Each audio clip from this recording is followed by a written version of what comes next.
नमस्कार, मी राहुल कुलकर्णी. एबीपी माझामध्ये जगभरातल्या सर्व प्रेक्षकांचं स्वागत आहे. आणि जसं आता औरंगाबादवरून श्री जयंत महाजन साहेब आपल्या सोबत आहेत, त्यांनी मी आणि प्रमोद माने आम्ही राज ठाकरे यांची सभा संपल्याबरोबर जे विश्लेषण केलं होतं, तेव्हाच आम्ही म्हटलं होतं की राज ठाकरे यांच्या भाषणातल्या शेवटच्या 5 मिनिटातले जे शब्द आहेत ते कायद्याच्या चौकटीवरती ते तपासले जातील, आणि तसंच झालेलं आहे. पण म्हणूनच आज आपण मधल्या ओळीमध्ये दोन पद्धतीनं या विषयाचं विश्लेषण करतोय. एक म्हणजे श्री राज ठाकरे यांच्या विरोधातला जो FIR आहे तो माझ्या हातामध्ये आहे.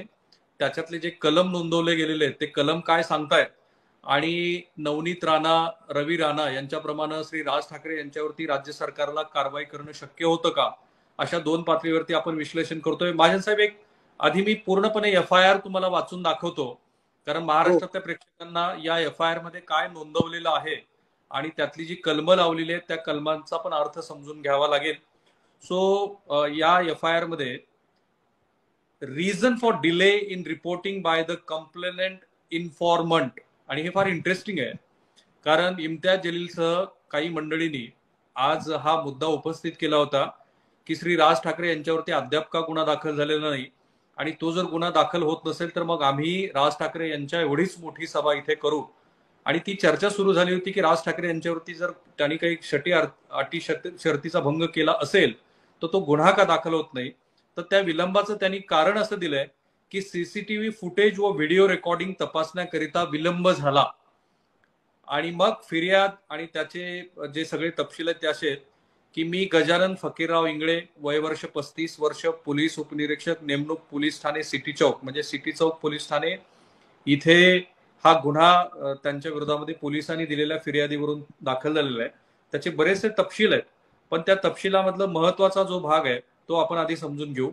1/5 म्हणजे 1 मे या दिवशी 6:30 जो मराठवाडा सांस्कृतिक क्रीडा मंडळ मैदानावर खडकेश्वर औरंगाबाद इथे सभा झाली असून सभेमध्ये महाराष्ट्र नवनिर्माण सेना अध्यक्ष श्री राज ठाकरे यांनी त्यांचे भाषणात माझी पोलिसांना नम्र विनंती आहे, जर सभेच्या वेळेला बांग सुरू करणार असतील आपण आत्ताचे आत्ता ताबडतोब तोंडात बोळा कोंबावा.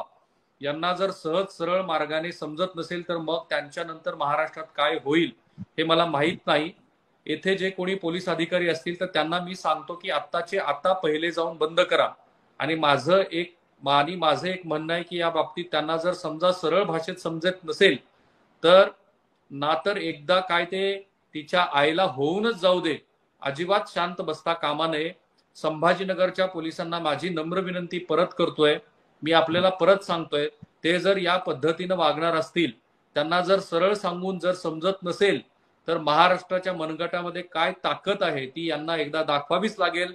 आणि म्हणून माझी पोलिसांना विनंती आहे की पहिल्यांदा थोबाड बंद करा या लोकांची. माझी संपूर्ण देशवासियांना, अख्ख्या देशातल्या माझ्या हिंदू बांधवांना, भगिनींना माझी विनंती आहे की बिलकुल मागचा पुढचा काही विचार करू नका. हे भोंगे उतरवलेच गेले पाहिजेत. सगळ्या धार्मिक स्थळावरचे, मग मंदिरावरचे असतील तरी उतरवले गेले पाहिजेत. पण यांचे उतरल्यानंतर आपण सगळेच, आज ही परिस्थिती आहे, अभी नाही तो कभी नाही, माझ्या देशातल्या सर्व देशवासियांना व हिंदू बांधवांना वाटल्यास परवानगी घ्या.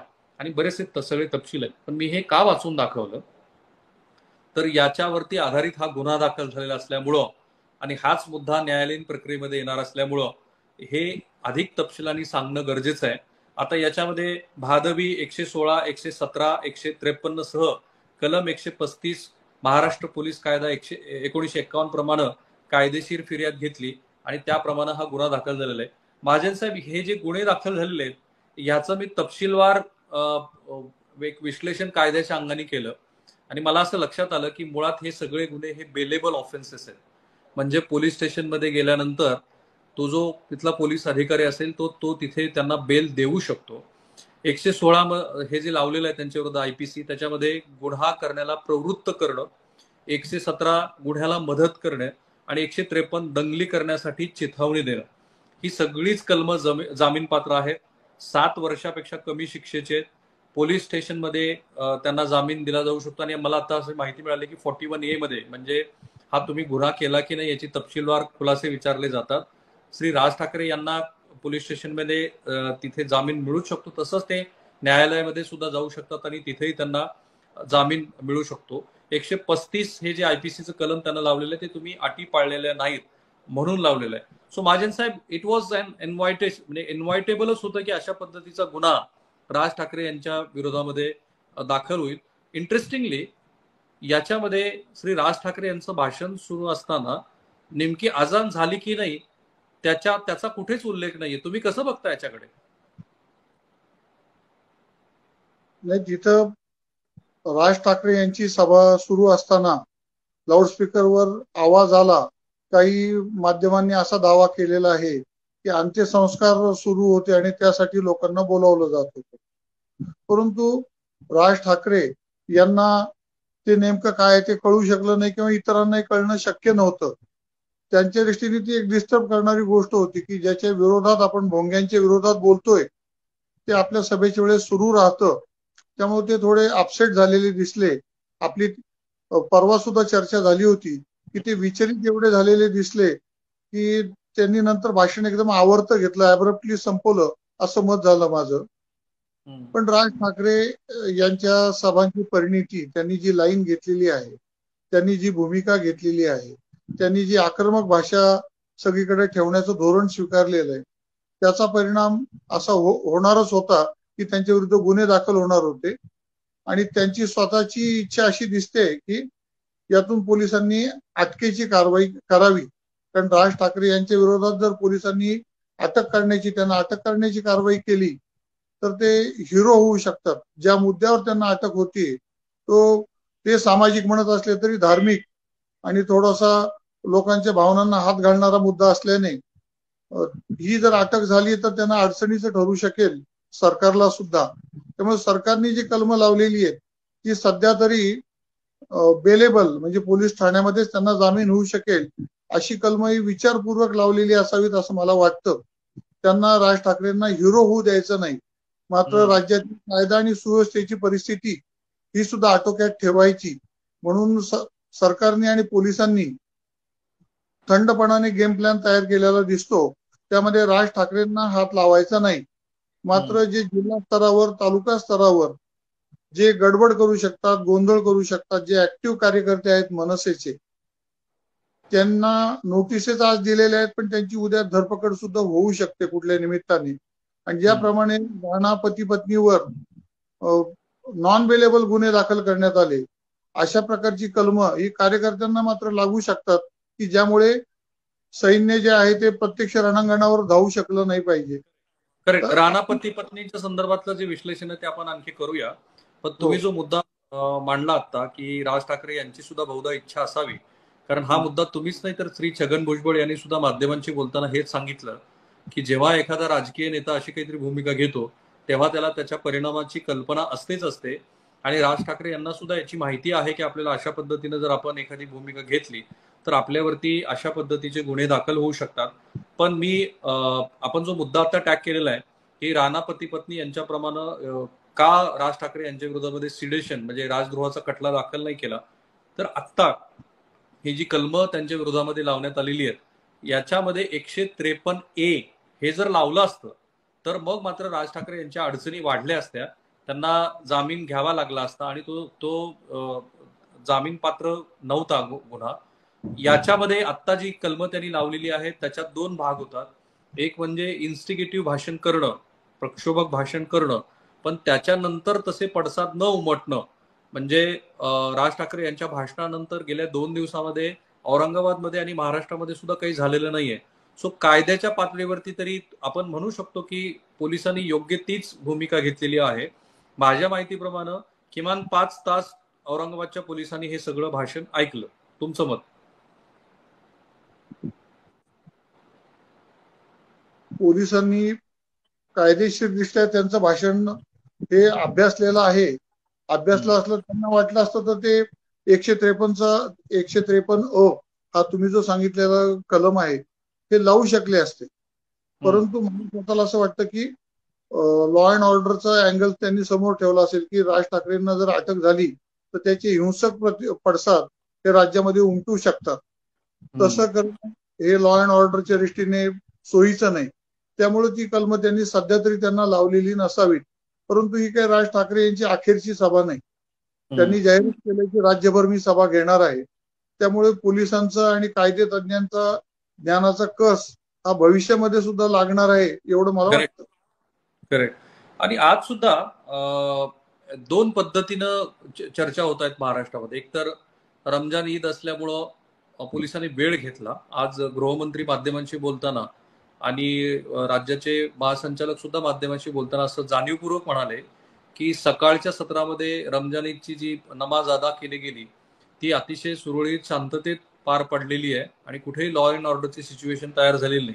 सो बहुधा पोलीस याची वाट पाहत होते की तत्काळ गुन्हा न दाखल करता आधी नमाज होऊन जाऊ द्यावी आणि नंतर मग गोष्टी ज्या करायच्या त्या करूया. पण तुम्हाला असं वाटतं का की हा एक प्रेशर टॅक्टिकचा भाग आहे की उद्या सकाळपासनं हे जे आंदोलन होऊ घातलेलं आहे संभावित, त्या आंदोलनाच्या आधी संघटनेच्या प्रमुखाच्या विरोधामध्ये गुन्हा दाखल करणं, महासंचालकांनी प्रेस कॉन्फरन्स घेणं, राज्याच्या गृहमंत्र्यांनी इशारे वजा बोलणं आणि मग कार्यकर्त्यांच्या विरोधामध्ये, कारण माझ्या माहितीनुसार जवळपास 14,000 मनसे कार्यकर्त्यांना अक्रॉस स्टेट नोटिसा गेलेल्या आहेत. काही जणांना ताब्यात घेतलेलं आहे आणि नोटिसा तर प्रत्येकाच्या हातामध्ये पोहोचतील अशी व्यवस्था केलेली. तुम्ही म्हणता त्याप्रमाणे मनसेचे नेते आणि कार्यकर्ते यांच्यावर दबाव निर्माण करण्याचं काम सरकारने निश्चितच चालवलेलं आहे. कायदा आणि सुव्यवस्थेची परिस्थिती ठेवायची हे निमित्त सरकार ही कारवाई करताना आपल्याला दिसतंय. याबाबत राज ठाकरे यांना थेट नोटीस देणं किंवा त्यांच्या घरापर्यंत पोलीस जुनं कुठलं प्रकरण असेल तर ते घेऊन पाठवणं, यातून ते एक जनतेला आणि सगळ्यांना मेसेज देत आहेत की आम्ही राज ठाकरे यांच्यावर सुद्धा गरज पडली तर कारवाई करू शकतो आणि ती कारवाई करणारच नाही असं काही सरकारने जाहीर केलेलं नाही.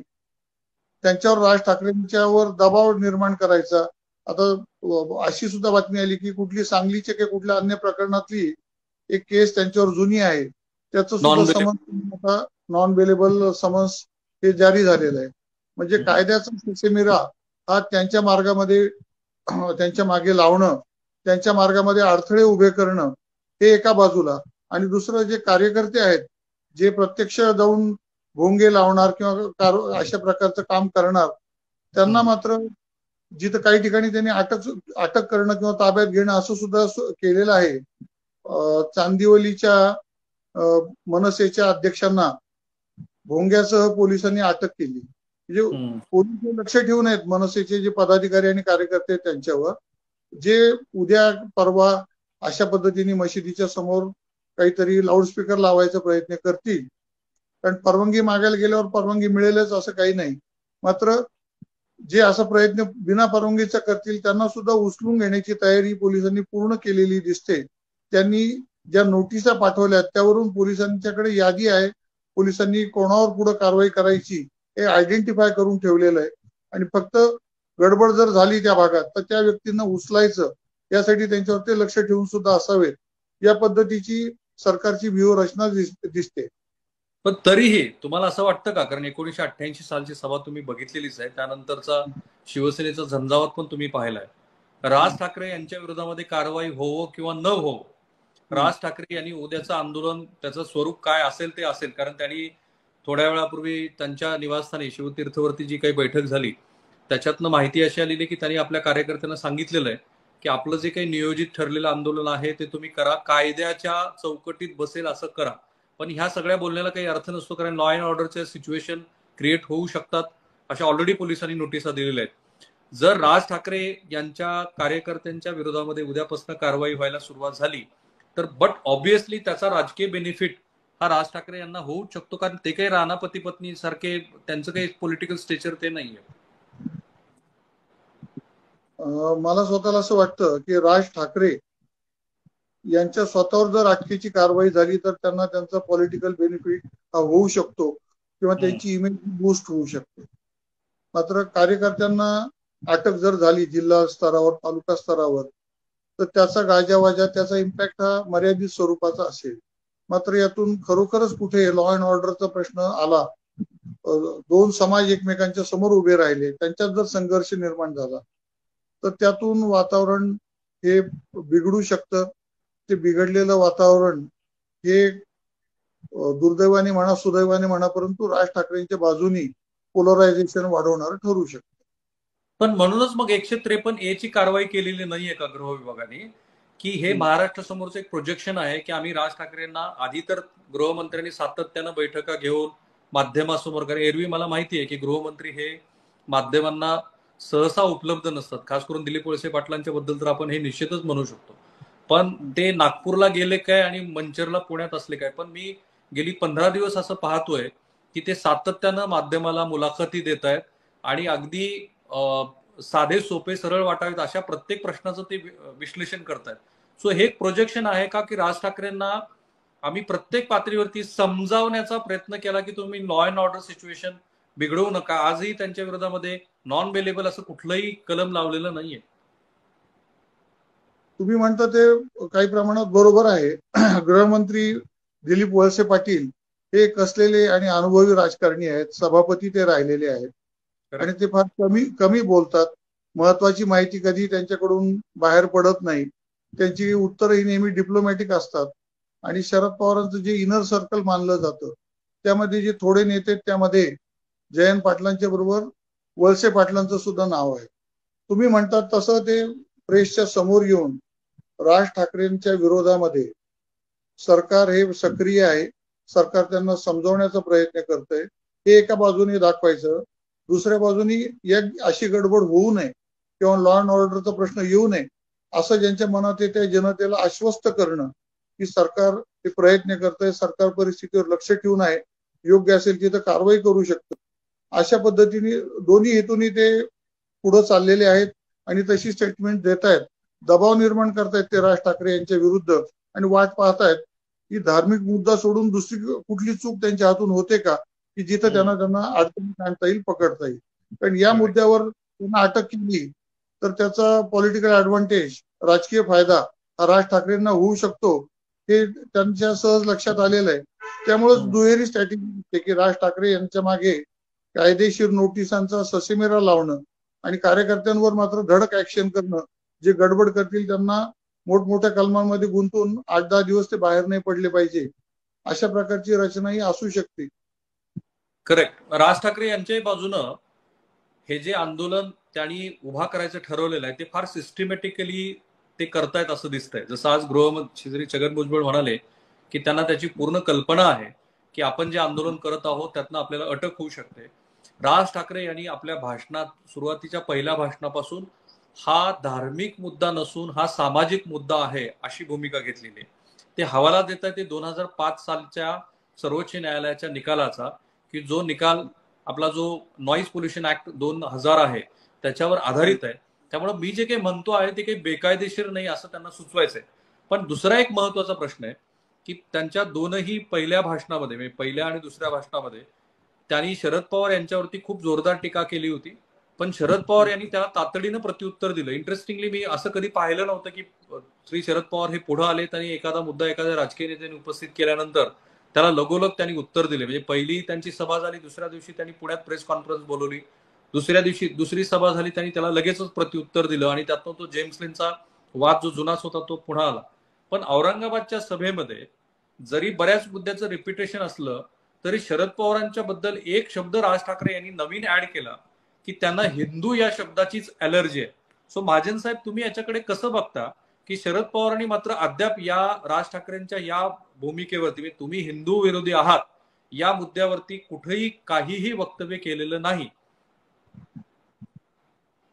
राज ठाकरे यांनी काही विशिष्ट भूमिका मनाशी निश्चित करून शरद पवारांना टार्गेट केलेलं आहे.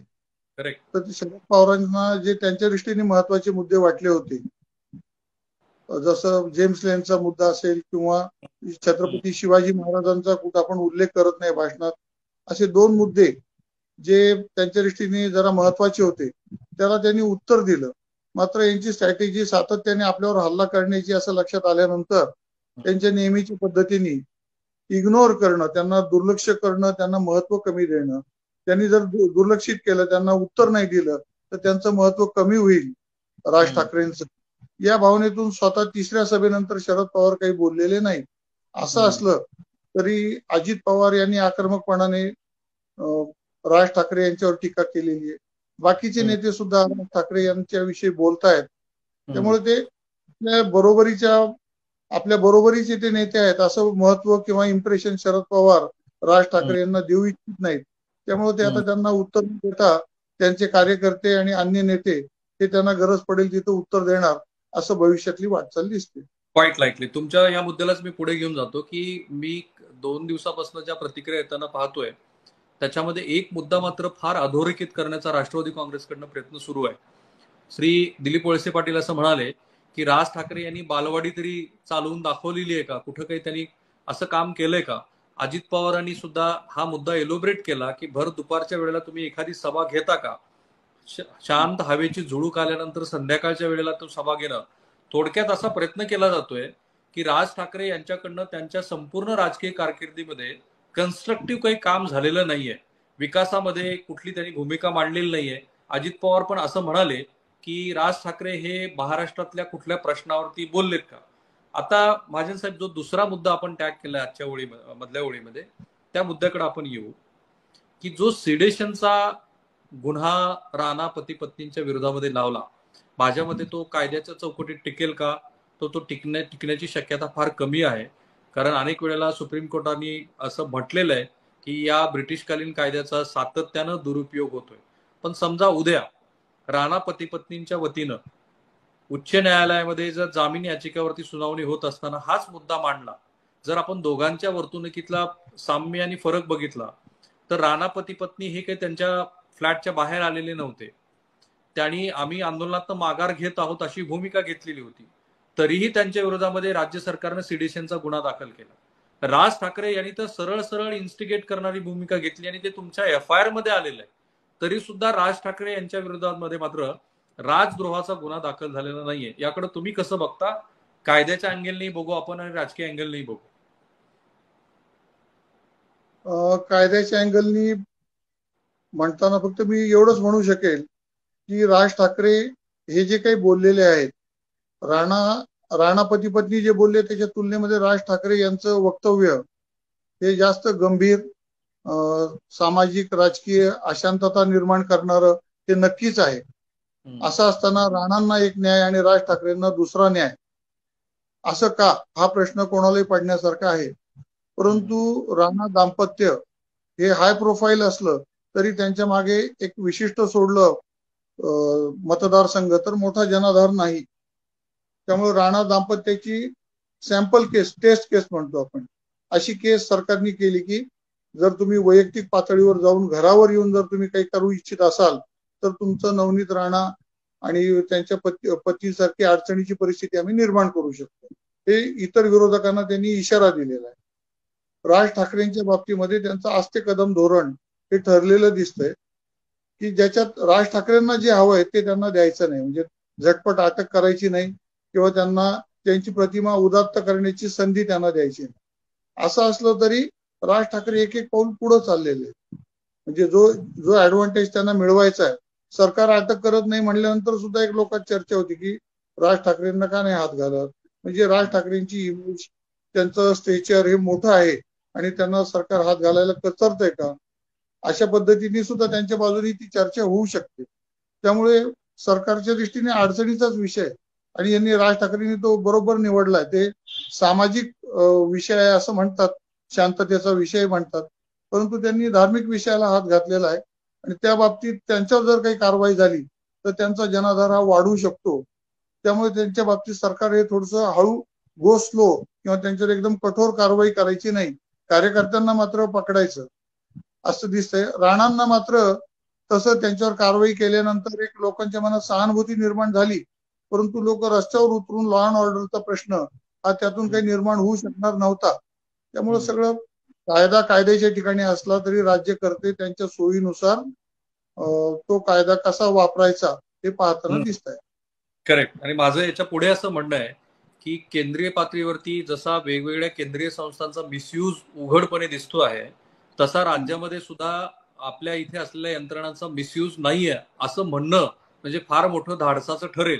कारण ज्या पद्धतीचे FIR नोंदवले जात आहेत, ज्या पद्धतीच्या जुन्या प्रकरणांना, म्हणजे अगदी सदावर्तींच्या केसेसमध्ये सुद्धा सदावर्तींनी जे काही केलं त्याच्यानंतर जुन्या केसेस सरकारला आठवल्या.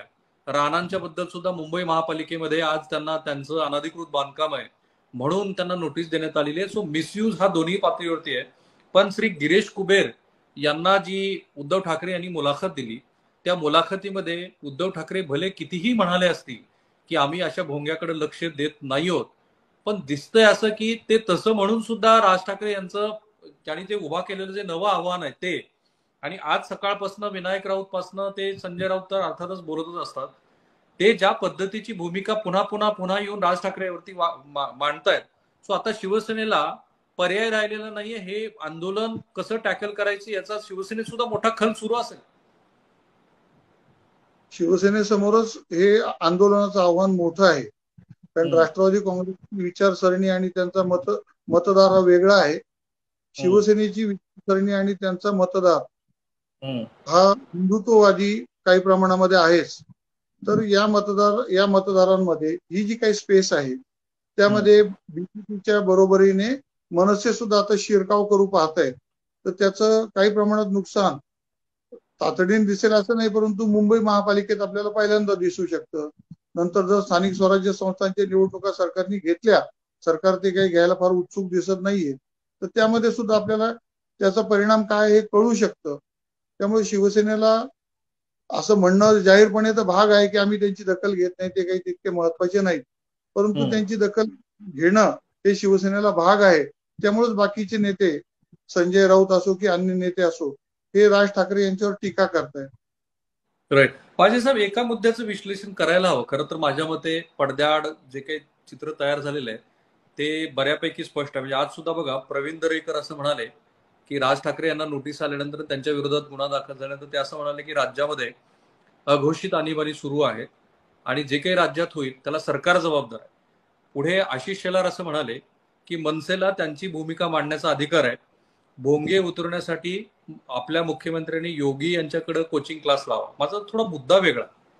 जेव्हा मुंबई महापालिकेची निवडणूक 2017ला झाली होती, इफ आय एम करेक्ट, तेव्हा भारतीय जनता पार्टी आणि शिवसेनेतलं जे अंतर होतं नगरसेवकांचं ते फार कमी होतं.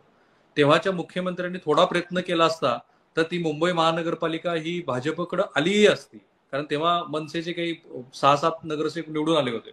पण त्यांनी ती जाणीवपूर्वक शिवसेनेकडे दिली. आता दोन पातळीवरती शक्यता वर्तवल्या जात आहेत. एक म्हणजे मनसे महाराष्ट्रामध्ये स्थिरावला तर काही प्रमाणामध्ये भारतीय जनता पार्टीला सुद्धा त्याचं नुकसान होऊ शकतं. दुसऱ्या बाजूने हेही म्हटलं जात आहे की मुंबई महापालिका जशी शिवसेनेला दिली तसे काही पॉकेट्स मनसेला सोडून किंवा काही स्थानिक स्वराज्य संस्थातले काही घटक मनसेला सोडून आपल्याला जे बोलता येत नाही किंवा आपण जे म्हणू शकत नाही ते अधिक आक्रमकपणे राज ठाकरे यांच्याकडनं करवून घेणं, असा भारतीय जनता पार्टीचा छुपा अजेंडा आहे, जो खरं तर छुपा नाहीच आहे. तुम्ही कसं बघता ह्या गोष्टीकडे? भारतीय जनता पक्षाला शिवसेनेचा मतदार जो आहे तो जर राज ठाकरे यांच्यामुळे फुटत असेल, विभाजन त्यात होत असेल, भले मनसेने स्वतंत्र निवडणूक जरी लढवली महानगरपालिकेची, मुंबई महानगरपालिकेची, तरी शिवसेनेच्या वोटचं डिव्हिजन तर काही प्रमाणात होणारच. एक 10-15% जर डिव्हिजन झालं तर त्याचा ऍडव्हान्टेज बीजेपी घेऊ शकतो. याची कल्पना शिवसेनेच्या नेत्यांना आहे. त्यामुळे त्यांनी मोर्चे बांधणी भक्कम कशी होईल या दृष्टीने सगळी फिल्डिंग लावायला सुरुवात केलेली दिसते. कारण शिवसेनेच्या दृष्टीने राज्याची सत्ता जितकी महत्वाची आहे, त्यांच्या दृष्टीने राज्याच्या सत्तेचं 100% महत्व असेल, तर मुंबई महानगरपालिका तिथं त्यांची सत्ता असणं याला एक 60% महत्व आहे. त्यामुळे मुंबई महानगरपालिका कुठल्याही परिस्थितीत हातातून जाऊ नये. आणि सध्या निवडणुका झाल्या तर तीच निवडणूक समोर आहे, कारण लोकसभा आणि विधानसभा अजून लांब आहे. त्यामुळे मुंबई महानगरपालिकेचं गणित समोर ठेवूनच बीजेपी एकतर मनसेशी उघड युती करेल किंवा जागा वाटप करेल जाहीर न करता, किंवा तिसरी गोष्ट मनसेला बळ देईल, ज्यामुळे मनसे शिवसेनेचं जिथं सामर्थ्य आहे अशा भागांमध्ये, दादर सारख्या भागामध्ये जर त्यांनी उमेदवार उभे केले तर त्याचा फायदा हा बीजेपीला होऊ शकतो. त्यामुळे आणि हे नुसतं मुंबई महापालिकेपुरतं नाही. तुम्ही जो एक सुरुवातीला मुद्दा सांगितला की राज्य सरकार आणि केंद्र सरकार हे दोन्ही त्यांच्या यंत्रणांचा वापर जो करतोय त्यावर टीका होती, तर भाजपला हे पचनी पडलेलं नाही की आपल्या बरोबर शिवसेनेने निवडणूक लढवली, मोदींच्या नाव आणि फोटो वापरून निवडणूक लढवली आणि त्यानंतर राष्ट्रवादी काँग्रेस आणि काँग्रेस बरोबर जाऊन त्यांनी सत्ता स्थापन केली. तर हे जे काही झालं यात शरद पवारांचे डावपेच महत्वाचे होते. तसं भाजपने 5 वर्ष शिवसेनेला जी वागणूक आधी दिलेली होती त्याचे सुद्धा ते परिणाम होते. मात्र आता ते नंतर सरकार स्थापन झाल्यानंतर हे सरकार काही तसं सहजासहजी आंतरविरोधाने पडण्याची कुठलीच शक्यता नाही. मग उरलेला 2 वर्षाचा काळ हा पेशन्स ठेवून भाजपला काम करणं हे आवश्यक आहे. परंतु भाजपचे फार अस्वस्थ दिसतात एक 6 महिन्यापासून. तर हे काही फारसं चांगलं नाही. म्हणजे आता जो काही कौल आहे लोकांनी दिलेला तो तुम्हाला हिंदुत्वाच्या बाजूने दिला असं जरी वाटत असलं तरी मित्रपक्ष तुम्हाला सांभाळता आला नाही, तो आता जर फुटून गेलेला आहे तर त्याचा त्रागा किंवा त्रास हा किती करून घ्यायचा आणि लोकांना त्यामध्ये किती तुम्ही गुरफटणार हे बघायला पाहिजे. कारण विकासाचे मुद्दे बाजूला राहत आहेत आणि हे मुद्दे समोर. बरोबर आहे. पण आता असं दिसतंय की ज्या मुद्द्यावरती आपल्या देशातल्या निवडणुका होतात असं आपण मानतो, म्हणजे महागाई, बेरोजगारी वगैरे, पण ती जेव्हा टिपेला पुजली होती तेव्हा ज्या 5 राज्यातल्या निवडणुका झाल्या त्याच्यामध्ये तर भारतीय जनता पार्टीला घवघवीत यश मिळालेलं आहे आणि बहुतेक राजकीय पक्षांना आता हे पटलेलं आहे की या मुद्द्यावरती फारसं बोलून काही उपयोग होत नाही आणि म्हणून जसे सत्ताधारी बोलत नाहीत तसे विरोधीही बोलताना दिसत नाहीत. पण माझे साहेब थांबूया आपण इथे, कारण आपल्याला जो मर्यादित वेळ आहे त्या मर्यादित वेळेत आपण हे विश्लेषण केलं आणि मला खात्री आहे की उद्या ज्या पद्धतीनं हे आंदोलन होऊ घातलेलं आहे, भलेही राज्याचे पोलीस महासंचालक असं म्हणाले की आम्ही होमगार्ड, SRP, पोलीस बल हे त्यांच्या सुट्ट्या रद्द करून जागोजागी तैनात केलेलं आहे. आपल्या माध्यमांच्या झालेल्या संवादामध्ये संजय राऊत यांनी आपली दिशा पण स्पष्ट केलेली आहे. ते असं म्हणाले की परराज्यातनं काही मंडळी ह्या राज्यामध्ये आलेली आहेत आणि ती अस्थिरता निर्माण करण्याचा प्रयत्न करतायत आणि कुठलंही राज्य हे अल्टिमेटम वरती चालत नाही. त्यामुळे राज्य सरकारनं आपली भूमिका स्पष्ट केली आहे.